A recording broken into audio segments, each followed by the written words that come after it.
What's up guys and welcome back to the channel. I'm Andy the Middle-Aged Gamer and this is the Noveske N4 MWS GBBR review, manufactured by Double Eagle and officially licensed by EMG. So that means yes, it does have all the correct and official trades. Now, I am going to acknowledge that there is a second variant of this, which is, I would say, sold via T8 as it is in Asia, or SEMA under the SEMA gas system in the US. Now, there are differences between the two. I may touch on that as I go through this, so just bear with me. Now, as always, usual disclaimers ahead. First part is always aimed at YouTube. This is an Airsoft Replica toy. This is not a real firearm. This is just Airsoft only. There are no real firearms in this video. Second one, which is aimed at yourselves, for clarification, this is not sponsored. This is fully paid for by myself. All the BBs, the gas, the gun, everything was bought and paid for by me, including my own time to test this thing out over the last month or so. So with that being in mind, let's jump in. So what is this? Well, basically, as the Marui system now, or the MWS ZET system as it's called, has now, passed 10 years, so patent rights and that, you'll find that there are many clones starting to pop up. Double Eagle being the first that's actually cloned the MWS ZET system. And unlike other clones out there that do it and then put their own spin on it, Double Eagle basically just carbon copied, which is really good.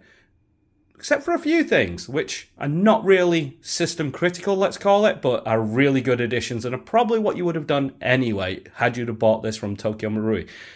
But as this only retails for £350, which is just a little under half, a little over half the price of a Marui, which comes in at around 650 and change, this is absolutely unbelievable. So, is it any good?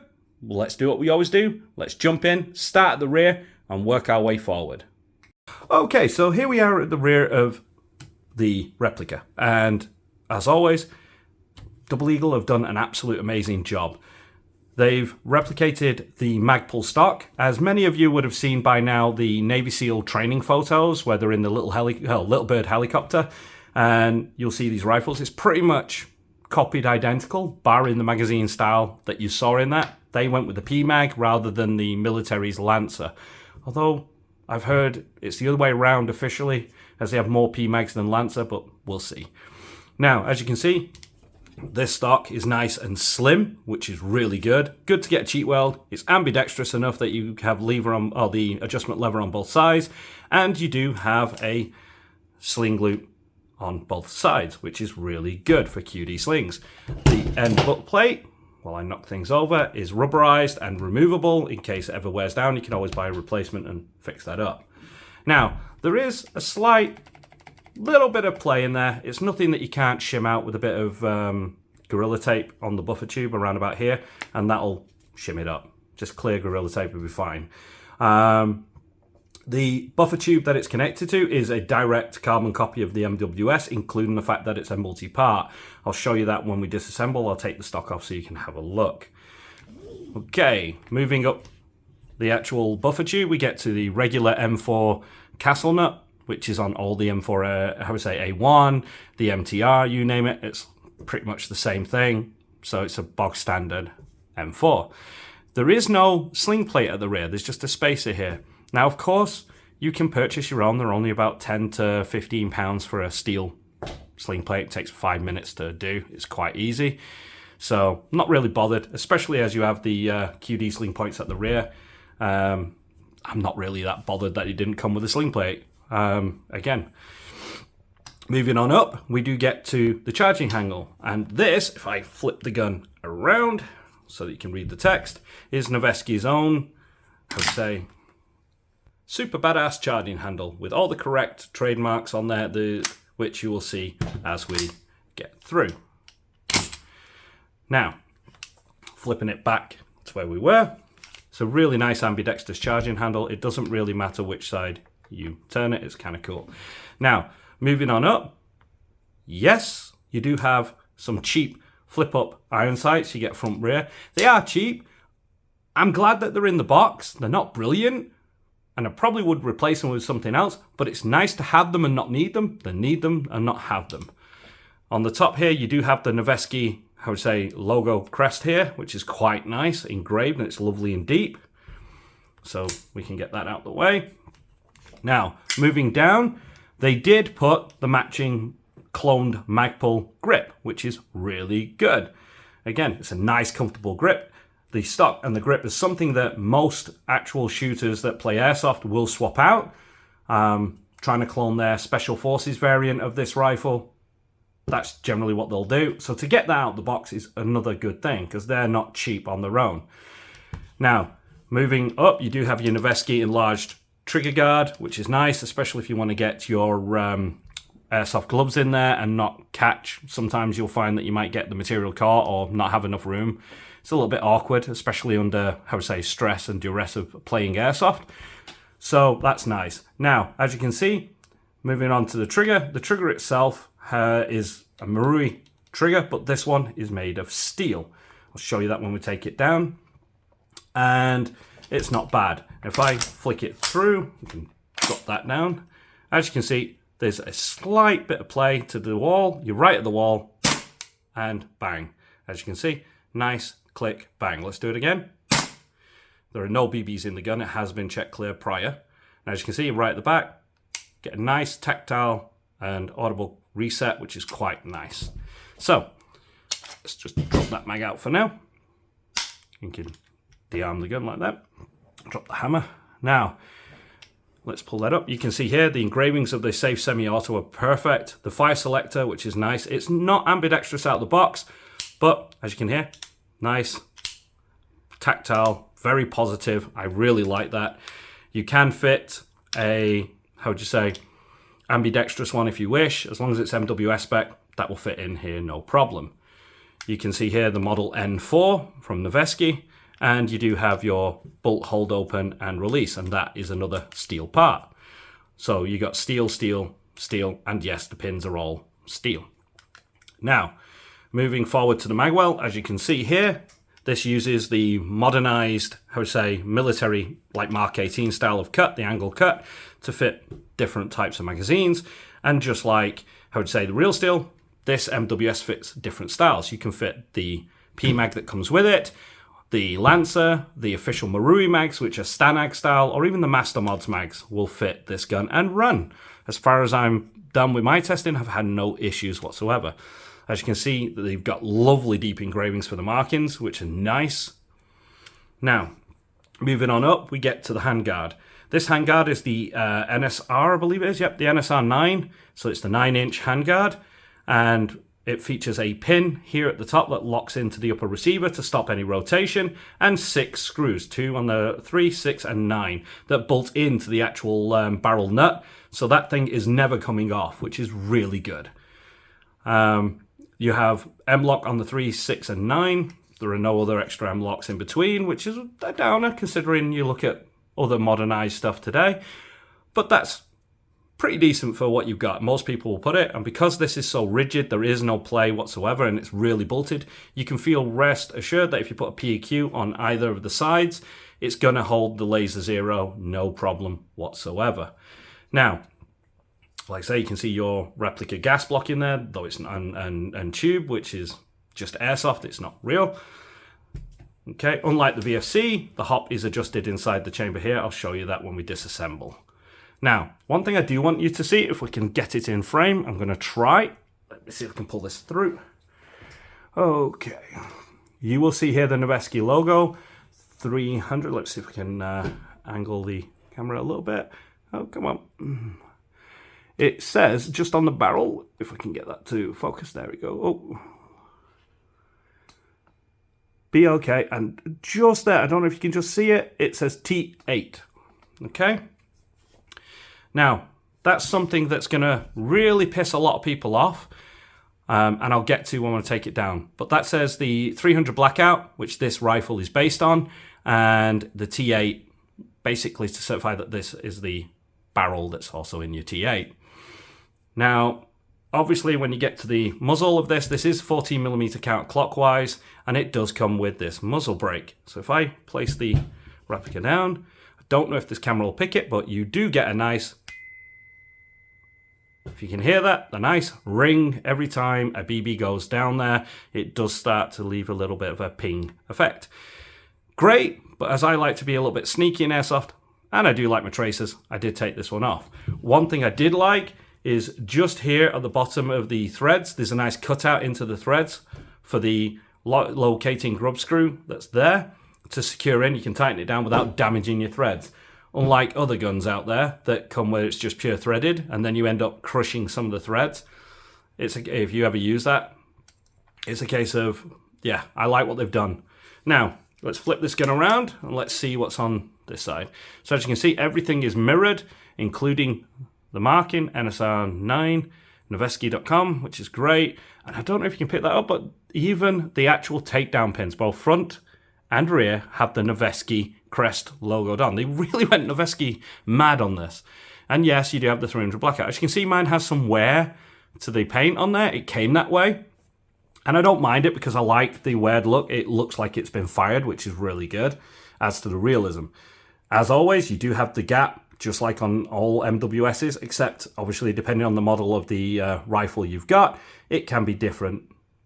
I know that. Now, I will be comparing this to my URGI and doing a comparison video, which will show you all that. So please hold off for that. Don't hate me in the comments, but that's generally there on all of them. It's just different sizes, etc. I did actually speak to a representative over at WGC Shop, and basically they explained to me that the design of this was off the 300 blackout, and as it is a slightly longer, not much, but slightly longer cartridge, this actual cutout is wider than it needed to be, so that it could eject a whole round on the real steel. So they've just replicated that. Whether you believe that or not, I'll leave it up to you. For me, it doesn't bother me because I don't spend my time looking at that gap. I spend my time looking through this at my enemy. So, yeah, that's what I think of that. Now, as always, here on the forward assist, the forward assist does actually work, and it has the Noveske crest on there. So, as you can see, a lovely rifle out of the box. Let's talk about the mag a second. As you can see, these are the P-mags that it comes with. They do come with nice markings, 5.56, as 300 blackout will fit a 5.56, I would say, magazine. So, hence the reason why I get a little bit angry when people give crappy explanations. To me, it doesn't bother me, but I know that there are some out there that will go, oh, that, just paint the bulb black and you'll not have a problem. It's that simple, you won't see it. These are really good. I get around about 2 fills of BBs per 1 charge of gas, which is really good. It's about average for all Marui MWS systems. Yes, you do get the mock rounds on both sides. Now, it's either a love or hate. I have seen the T8 one. I've held the T8 one. The T8 ones are semi-translucent, where you can see the tank in the background normally. But what people have seen with the upgraded versions of them now, they have the laser etched, or not etched, wrong word, laser printed onto the back of the plastic, the rounds, the mock rounds on both sides to give you the illusion that there are actual rounds in there. The trouble is, the print was so bad, it looks so tacky, that, to be honest with you, the good old P-Mag, it's nice, it's neutral, and with this, it's just a little bit of rounds that you can see on either side, like mock rounds. And if you don't like that gold, just disassemble the mag and repaint them. Anyone who's got any skill, who does Warhammer miniatures or out like that, is going to be able to make them look more realistic than what they do. But that's entirely up to you. You can easily disassemble the mag by just pushing that in and taking the bottom plate off, and everything just starts to slide out and unscrew. So it's kind of nice. Like I say, it's held gas. There's never been any leaks, and I've had no malfunctions on both of the P-mags that I have for this gun. They've been pretty much decent, and as it's called there, a D-mag because it's double eagle. I do like that, and it does actually clarify legal rise, caliber 6mm gas blowback only. Okay, so again, YouTube, don't hate me. Now, with that being said, let's take this gun outside and let's see how she handles. Okay, it's currently about 4 degrees out here in the nice autumn weather, and I'm using 0.2 gram BBs and green gas.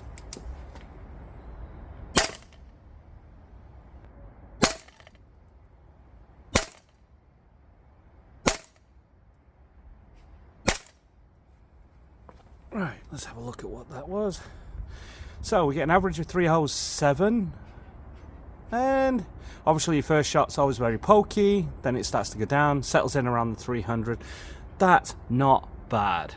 Okay, so let's step it back to 10 meters, which is going to be your average CQB, this being a CQB M4, and let's see what the grouping size is.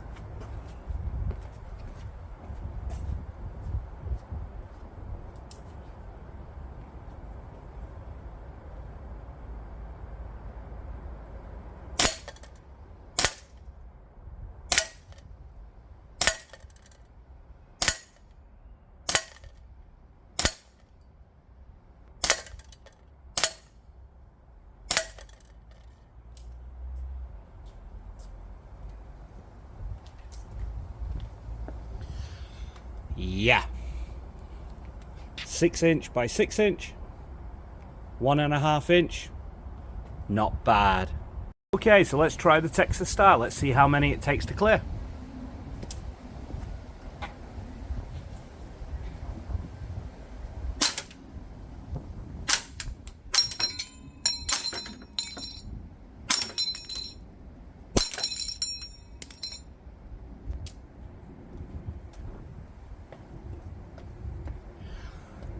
I'll take that freebie, but not many at all. Okay, so as you can see with the accuracy, it's bloody amazing. Out the box, this is Marui accurate, which, being as it's a clone of Marui, I wouldn't expect anything less. So, let's do what we always do now and jump in. I've fully disassembled the gun for you so you can actually see how it's made. Now, as I said so in the intro, you have this multi-part end cap. Now that's, on this version, is held on by a screw here, which is really good. Out the box is not bad. With the Marui, you tend to find not the screw in this location, but in this location, right on the end, screwing into it. The problem is, with my M4A1, I noticed that this end cap, under really high pressure gases in the middle of summer, started to come off as it was deforming the threads of the screw there. So when you're running this with a heavy buffer and high pressure gas, my suggestion is replace the buffer tube with a solid piece one. I believe that there are solid piece from Garda and Lilacs out there that make it. Even Mastermods, I believe, make one. So just something to bear in mind when you purchase this gun. Run it as is and you're going to be fine. If you start to change things like putting a heavier buffer in there and run it on really high powered gas, then you are going to start having issues at the end on here over time. I myself have not had any. I've put more than 5,000 rounds through this now, and this thing has just been running like a champ, and I haven't even oiled it really much. I think I did it once halfway through, and that's about it. As you can see now for the insides, now this is where it gets, how would you say, either good for people or unhappy for people, because obviously this is not like VFC where they replicate the real hammer and you could swap it out with real hammers and so on. With this is designed to be a skirmishable rifle. It looks the part on the outside, but the insides, which don't need to be realistic in airsoft, how would you say, like this, and allow you to only run airsoft with it, unlike, how would you say, the VFC that run with real steel hammers, etc., triggers, buffers, you name it. It gets ridiculously how real you can make it run. But with MWS system, it's a nice, more reliable, and a great gun to skirmish. Straight out of the box, you can pick this up and go and play and be absolutely deadly. Other gun companies out there, you generally have to throw money at it. But obviously, this is under the guise of CQB, being that it is a short range rifle. You know, short barrel rifle, should I say. Now, the inside, as you can see, is the ZET system. So, as you can see here, you've got your, what you would call a toggle hammer. It kind of flicks up like that, and you've got everything fine there. Then you hit the reset there, and bunk, that pops up. It's a nice roller hammer there. That pops up and down as the bolt goes forward and back, which is nice. The roller just makes it so that it's more smoother, it's more, how would you say, precise, and it does the job really well. Now, let's go and get my magnet and let's have a look inside. Okay, so here's my neodymium magnet. As you can see, steel, steel, steel, steel. Oh, there you go. Steel on the mag release. You can see steel on the takedown pins. Okay, steel on the ZET plate. Steel on the hammer. Let's pull that up for a bit. Click you up. Steel on the roller, the hammer. What about here? And steel on the firing pin that hits the back of your mag. Basically, what they've done with this ZET system is everything that would take abuse over time, they've swapped to steel. They are the same dimensions, the same build, the same everything as the M4A1. So if you own an M4A1 and you know what it's like inside, you'll know yourself that certain parts you will be ending up replacing. What they've done is basically everything that needed to be has been done, including your big ZET plate that pops up and locks up. That's one thing I do love with the MWS platform. You pretty much get a guaranteed lock back. Even when the gas starts to get weak, it's really good.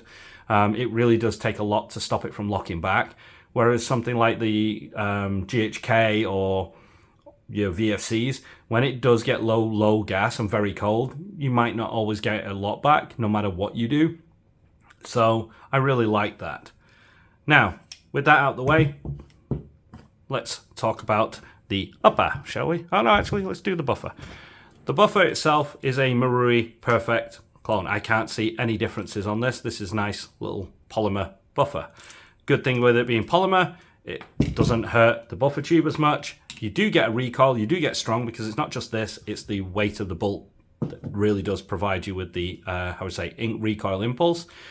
But it does the job very well. And again, after 5,000 rounds, there's little to no markings whatsoever. Now, we can go to the upper. Let's have a look. Now, as you can see inside, everything you can see here from this point is your hop chamber. Inside your barrel is a Marui clone. The inner barrel on this, though, unlike the photo suggests, it doesn't go all the way here to the end. It stops around about here. So just a little over halfway. It's about a 6 to 7 inch inner barrel on this thing. Why? Because I live in the UK and we have absolutely arsehole laws and rules in customs. If it shoots 375 FPS or more out of the box with a fun switch, your gun is cut up, you've been charged with importing a real firearm, etc. It's a nightmare. So to avoid any issues, what they do when they import these things is replace the inner barrel with a shorter one so that it can't hit. Hence the 317 top FPS on green gas in the cold. In the warmth, you're about 330, 300 at the lowest. Like I say, on average, it's not bad with .2s. Obviously, you can change that. I did try a VFC in a barrel and it fits perfectly, went to the end and increased the FPS to 370. Now, of course, if you're going to be running like heavier weight BBs or outdoors, that's perfectly legal. But as I run CQB for the most, I have to bring it down to below 350 with .2s or 314 FPS with .25s, if I remember rightly. Now, when it comes to another difference is here. I would say, as you can see in here, this is your hop adjustment unit.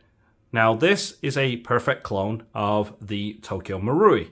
The T8 system, the other version, which is more expensive, uses a flathead screw that has no positive detents. This has little notches and detents just like the Marui and will lock in place. It's not come undone with recoil. But I have seen with the T8 under the heavier buffer and all the rest that does start to back out, especially when people start lathering the grease in there and putting silicone oil and it gets a little bit on there.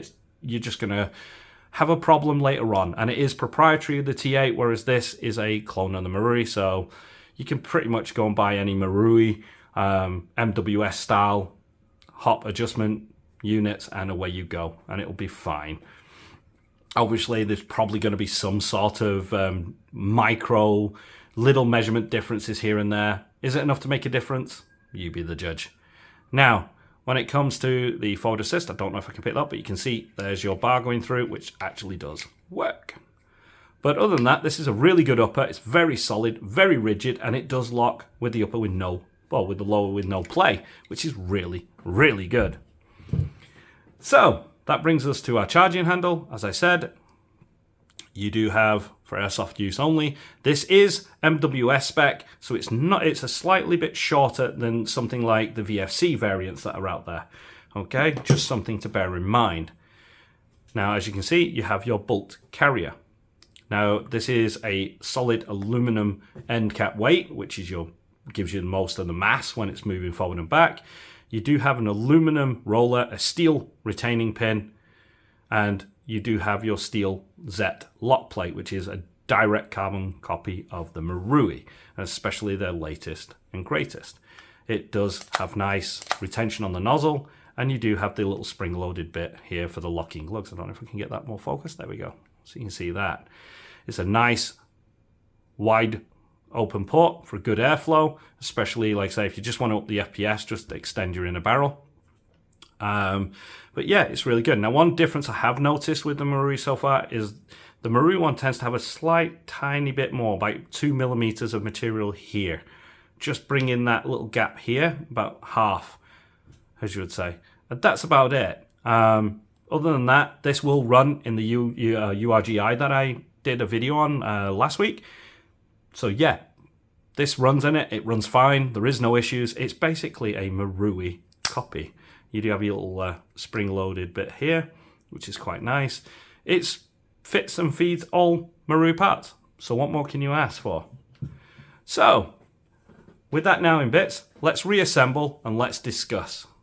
Okay, so now that we've got everything actually put back together and reassembled, what are my final thoughts? Well, the question I wanted to answer with this review was, for 350 quid, a little tad, like 25 quid more than just under half price. So, you know, of a full, genuine Tokyo Marui, fully licensed, is it really any good? And for me, the answer is yes.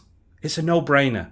If you're looking to get into airsoft, especially the gas blowback, you've had AEGs and you really want a gas blowback, you want to use it, you don't want to be having to replace parts every 5 minutes and upgrading things just to get it to a level that you're comfortable with. Well, this is it. Reliability, it's as good as it gets. It's MWS spec. With, how would you say, quality of build? Come on, the amount of steel in this thing, ridiculous. Now, yes, there are going to be haters out there because they bought the T8 variant, or the SEMA branded one as it was called in the US and here in the UK. But you're paying over £100 more for what essentially on the T8 is a proprietary hop adjustment unit, a aluminum buffer inside the buffer tube, and a Lancer mag. Everything else is the same, and according to the sources I have, the upper, the lower, the buffer tube, the barrel, the handguard, the inner barrel, the hop chamber itself with the bucking, all that are identical. The only difference I've seen is in the US, it's been coming with A2 grips or Magpul grip and a B5, with a SOTMOD B5 stock, and you're having to swap them out, and yet you've already paid more. Now, if you want that hop chamber, go buy one and install it. It's going to cost you a lot less than 100 quid, that's for sure. You're looking at 20, 25 quid. You want the aluminum buffer? Another £20, something like that, plus shipping. You see where I'm going? It's certainly not £100 more. At the end of the day, it is going to be up to your own personal choice. But I went in this as this is a one-to-one clone of Marui with the same hop chamber, the same hop adjustment unit, etc., and all the internals, but with the improvements of added steel parts for durability and reliability. This is unbeatable. I still to this day am shocked. How can they actually do it at this price and get away with it? Now, it is currently sold out at where I got mine from. I got mine from Bespoke Airsoft, and they were awesome. They shipped it out for me, did a really good price with an extra mag. And I'm very sure if you call them up and say, hey, look, I really want the Noveske M4 from Double Eagle, the gas blowback variant, can you get that in? I'm sure they'll see what they can do to get you some in, or at least update you on when their next shipment's going to arrive. They do this in the FDE, like you see in the Navy SEAL photos, or you can have it in black, which the Navy SEALs do use, especially at night missions. You know, this is officially their training rifle at this moment in time. So yeah, it's really good quality, really accurate, and certainly worth your price. Now, obviously, I am going to compare it properly and do an in-depth with the Marui, and I will be comparing it to a VFC. So if you're debating on which one to go for, an MWS ZET system internals, where you don't mind it's not as realistic on the inside, but the outside has all the markings and all the correct dimensions, etc. Or do you prefer the realistic internals with the real steel hammers and triggers, etc., etc.? Well, you let me know in the comments down below. As always, if you've gotten this far, please like the video, share it with your friends, and subscribe to the channel for more amazing stuff. And if you want to help contribute to the channel, then hit that super thanks. You can donate that way. That has been live now for a few weeks. So if you really want to, go right ahead, and that'll help this channel out. Obviously, there are more cool weapons on the way. I've been the Middle-Aged Gamer. You guys have been absolutely awesome, and I will see you in the next one.